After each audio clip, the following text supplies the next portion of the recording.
Today, we're going to be taking a closer look at a bike I wasn't expecting to see, the Cervélo Aspero 5. But before we find out why it's such a big surprise, a big thank you to our kit sponsors Freewheel. If you like any of the kit you see in these videos, you can find links in the video description below.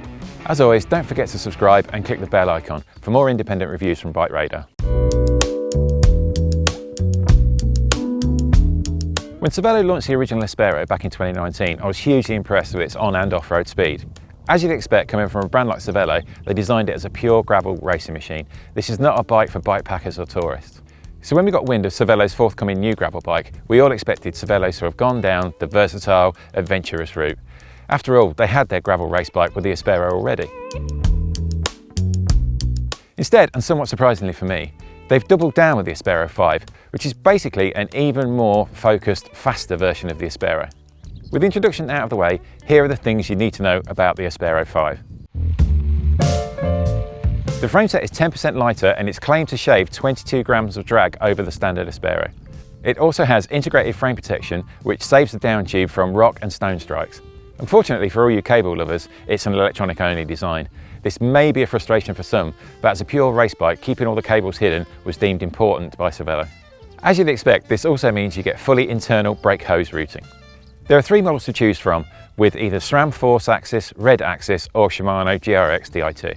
Finally, all models have a power meter upgrade included, which is always nice to see, especially on race bikes. Plus, Cervélo co-designed carbon reserve wheels as standard.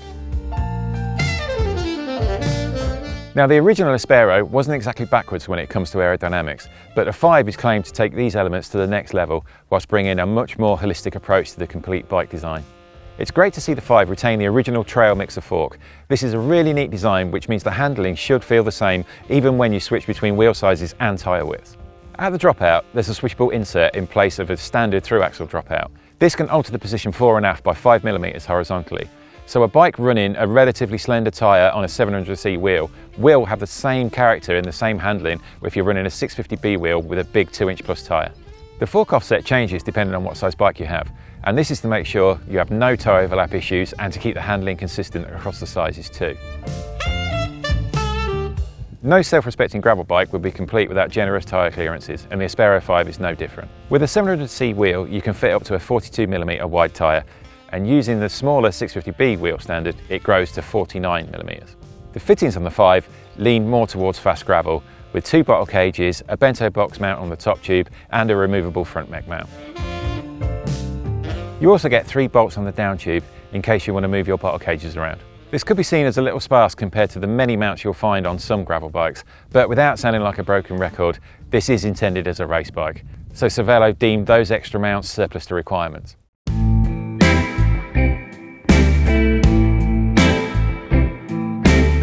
So by now you might be thinking, a 22 gram reduction in drag, does that really matter?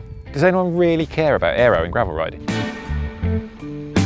Well, Cervélo's take on this is, if you've battled a headwind across an open prairie, the 22 grams of drag you'll save with the Aspero 5 will come as a welcome respite.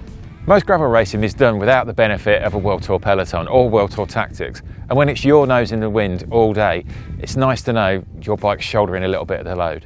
Obviously, it's tough to know how this claim plays out in the real world, but an aero advantage during an all-day gravel event would be welcomed by me, even if it's relatively small. The original Aspero frame tipped the scales at 1100 grams in a 56cm, and that's for painted frame with all the fixtures and fittings in place, no unpainted frame weights here. So with Cervélo claiming the 5 Series has a 10% reduction in frame weight, it now means the new frame dips below the kilo mark. That's pretty impressive for a gravel chassis. At the front you get Cervélo's all-new gravel bar, the AB09F. It's available in 38 to 48cm widths. It has an 80mm reach, a 121mm drop, 16° flare and a 4° rearward sweep.